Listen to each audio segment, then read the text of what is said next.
অনেকক্ষণ থেকেই তো মোবাইল দেখছি। আগে চারটি খেইলে তারপর না হয় আবার দেখিস। কানে করে ঘ্যান ঘ্যান করো না তো, যাও এখান থেকে, আমি পরে ঠিক খেয়ে নেব। মা শোনো। হ্যাঁ মধু বল। আমার নতুন দুটো ভালো ভালো ড্রেস লাগবে আর একটা মোবাইল। মধু, কদিন আগেই তো দুটো জামা নিলি, আবার এখন এত টাকা কোথায় পাবো বল? ঘরে একটাও চাল নাই, দোকানদার আর বাকিতে দিয়েছে না। তোর আব্বা মারা যাওয়ার পর লোকের বাড়ি কাজ করে সংসারটা আমি কোনো রকমে চালাই। তুই তো জানিস আমাদের অবস্থা, তোর পড়াশোনা চালানোই তো কষ্ট হয়ে যায়। তারপর যদি তুই এরকম করিস তাহলে আমি কি করবো বলতো? সব বান্ধবীদের হাতে নতুন নতুন ফোন আর গায়ে ব্র্যান্ডেড ড্রেস, আর আমি এভাবে গেলে আমার মান সম্মান থাকবে? আমি সব বুঝতে পারছি মধু তোর কষ্ট, কিন্তু আমাদের যে অবস্থা তাতে তো খাওয়া দাওয়া ঠিক মতো জোটে না। আমি তোকে সব কিনে দিতে পারবো না। পারবে না তো জন্ম দিয়েছিলে কেন?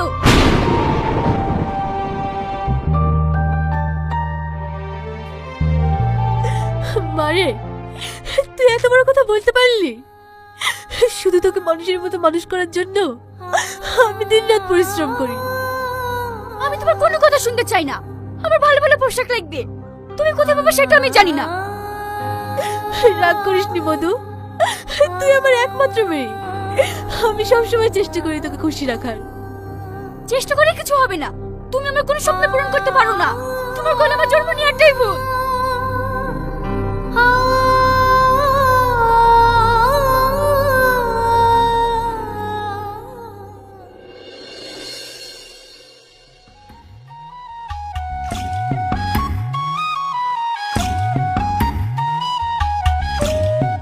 শ্রাবণী, স্যার পড়াচ্ছি আর তুই ক্লাসের মধ্যে ফোন দেখছিস কেন? চুপ কর তো, আমার যা ইচ্ছা তাই করব। ক্লাসের মধ্যে এত জোরে কথা কে বলছে? এই শ্রাবণী, তুমি ক্লাসের মধ্যে ফোন দেখছো কেন? রাখো ফোনটা। Sorry sir. ঠিক আছে বসো। দেখলি তো, বললাম না তোকে ফোনটা বন্ধ কর, শুনলি তো স্যারের কাছে বকা। বাদ দে তো। শ্রাবণী, তুমি এতটা নোংরা, একজন শিক্ষকের কথা অমান্য করছো। আমি চাই না তোমার জন্য আরো স্টুডেন্টের অসুবিধা হোক। বেরিয়ে যাও এখান থেকে, গেট আউট। কি হলো, কানে কথা যায়নি? যাও বলছি।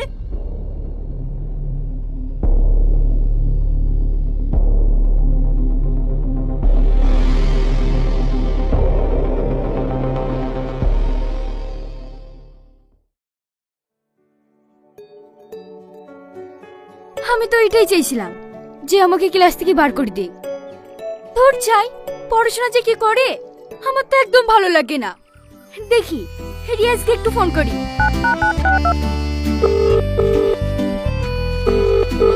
হ্যালো রিয়াজ, কি করছো এখন?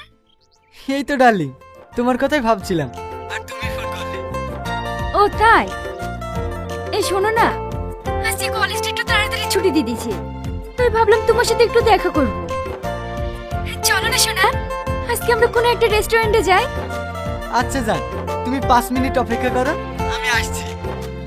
ওকে সোনা, একটু তাড়াতাড়ি এসো।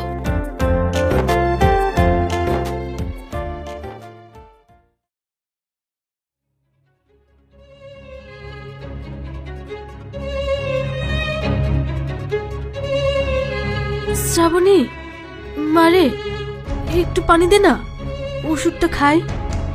আমাকে এখন হুকুম টুকুম করো না তো, আমি এখন বই পড়ছি। পড়তে বসে শান্তি নাই, সবসময় ডিস্টার্ব, আর ভাল লাগে না। এভাবে বলছি কেন? আমার শরীরটা খুব অসুস্থ, আজকে রান্না বান্না মনে হয় করতে পারবো না। তোকে তো আবার না খেয়ে কলেজ যেতে হবে, তাই বলছিলাম তুই রান্নাটা বসিয়ে দে না মধু। ওসব রান্না ফান্না আমি করতে পারবো না, আমি এখন পড়াশোনা নিয়ে ব্যস্ত আছি। আমি কলেজ যাওয়ার সময় খেতে পেলেই হলো।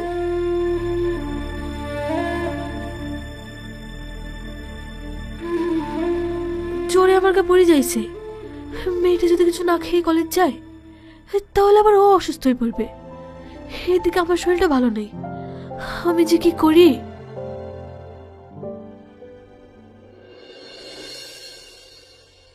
মেয়েটা আমার একটা কথা শোনে না, এত জেদি মেয়ে, ওকে না আমি আর পারিনি।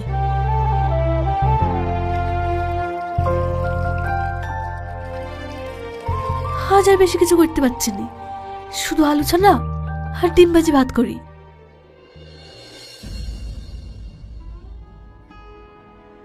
নে মধু, খেয়ে নে। মা, তুমি আমার জন্য আলু সোনা ডিম ভাজি দিয়ে ভাত নিয়ে এসেছো। তুমি জানো না আমি মাছ মাংস না হলে ভাত খেতে পারি না। মধু, আমি তো তোকে আগেই বললাম আমি অসুস্থ, রান্না করতে পারবো না। তাও আমি কষ্ট করে রান্না করে এনেছি, শুধু তুই না খেয়ে কলেজ যাবি বলি। তুমি সবসময় এমনই করো। তুই আজকে কষ্ট করে এগুলোতে খেলে মধু, জেদ করিসনি। লে মালে খেলে। ঠিক আছে ঠিক আছে, তুমি এখন যাও, আমি পরে ঠিক খেয়ে নেবো।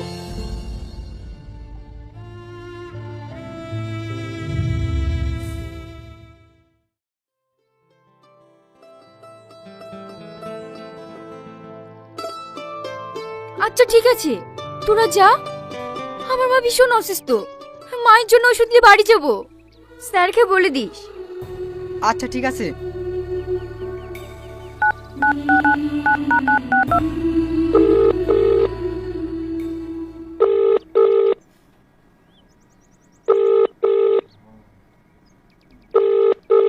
হ্যালো রিয়াজ, তুমি এখন কোথায় আছো? এই তো বাড়িতে। আমি এখন ফ্রি আছি, চাইলে তুমি আমার সাথে দেখা করতে পারো। হ্যাঁ, আমি এক্ষুনি আসছি। ঠিক আছে, তুমি এক্ষুনি চলে এসো, আমি তোমার জন্য ওয়েট করছি। হ্যালো শাহিন, তুমি কোথায় আছো? আমি তো বাড়িতেই আছি। রিয়াজ আসছে, তুমিও এসো আমাদের কলেজের সামনে, আমরা সবাই মিলে আড্ডা দেব। আচ্ছা ঠিক আছে, আসছি।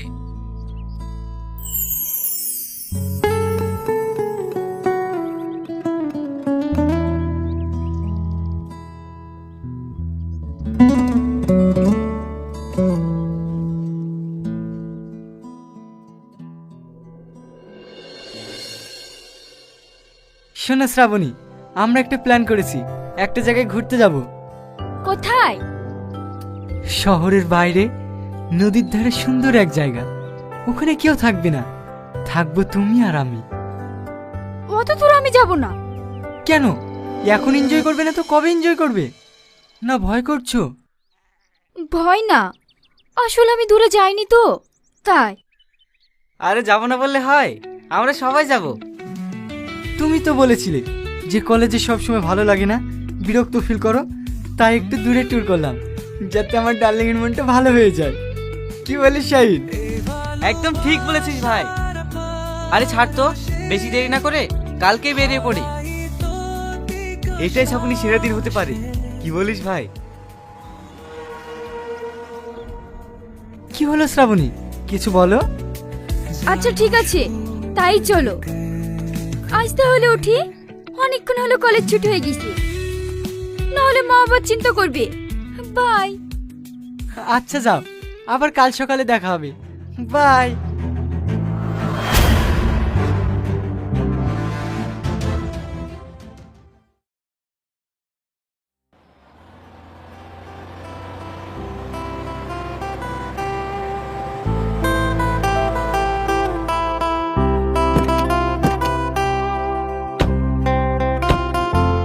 কি হলো, এত দেরি কেন? তোমরা যে বলে নদীর ধারে যাবো, তাহলে আমাকে এখানে ডাকলা কেন?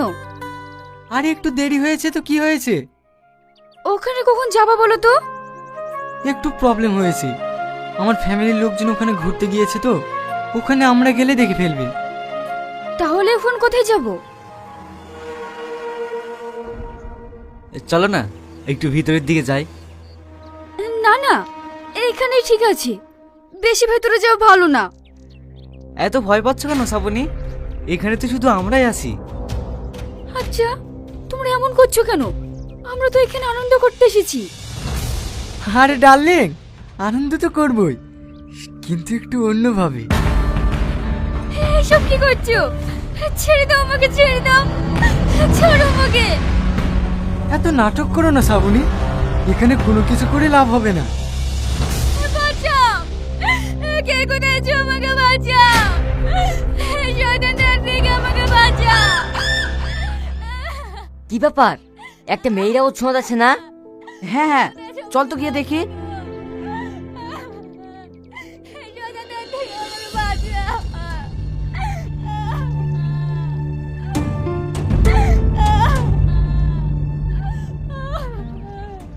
এ কি সারো মেয়েটাকে, তোমরা কি পাগল হয়ে গেছো নাকি? একটা মেয়ে কিভাবে সিসি? এই তো দাঁড়িয়ে কি করছি, মাশাআল্লাহ দেখে।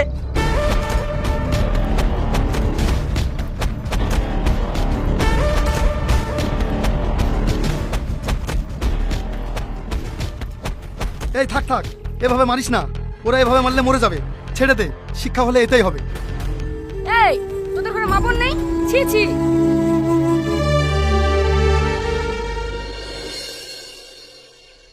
এই তুই এই পাড়ার রামেশ চাচাদের মেয়ে না?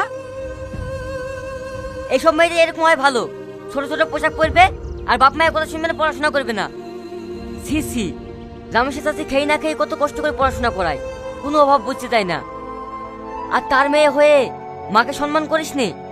এমন মেয়ে থাকার থেকে না থাকাই ভালো। ছি। এই চ।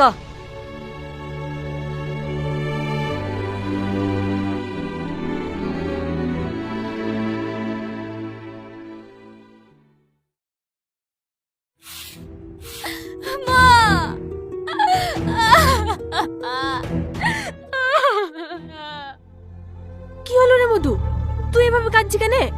আর এতক্ষণ তুই কোথায় ছিলি? আর তোকে যে আমি সারা পাড়া খুঁজে পেলাম না। মা, তুমি আমাকে ক্ষমা করে দাও। আজকে কি যে আমি করেছি, এর জন্য আমি লজ্জিত। কেন রে মা, কি হয়েছে? মা গো, আমি তোমার কোনো কথা শুনিনি। তুমি যা তোমার বারণ করেছো, আমি তোমার কথা এড়িয়ে চলেছি। আজকে রিয়াজে বন্ধুরা মিলে আমার সাথে যা করলো, জীবনের সব থেকে বড় শিক্ষা পেয়ে গেছি মা। এইসব তুই কি বলছিস মা? রিয়াজ আমাকে মিথ্যে কথা বলে একটা নির্জন জায়গাতে লিখে, তারপরে আমি আর বলতে পারছি না মা। আল্লাহ, আমি কি শুনছি? তুই ঠিক আছিস তো মধু? হ্যাঁ মা, ঠিক আছি। আল্লাহর কাছে অনেক অনেক শুকরিয়া, ওরা আমার কোনো ক্ষতি করতে পারিনি। কিন্তু আমি তোমার কাছে যে অন্যায় করেছি, আমি নিজেকে নিজে ক্ষমা করতে পারছি না। তুমি আমাকে ক্ষমা করে দিও মা। চুপ কর রে মা, সন্তানরা তো ভুল করবেই, তাই বলে মা কি কখনো সন্তানের উপর রাগ করে থাকে? তুই যে তোর ভুলটা বুঝতে পেরেছি, এতে আমি অনেক খুশি। মা, আমি তোমাকে ভীষণ কষ্ট দিয়েছি, আমি আর জীবনে এমন ভুল করব না। আয় মধু, আমার বুকে আয়। মা।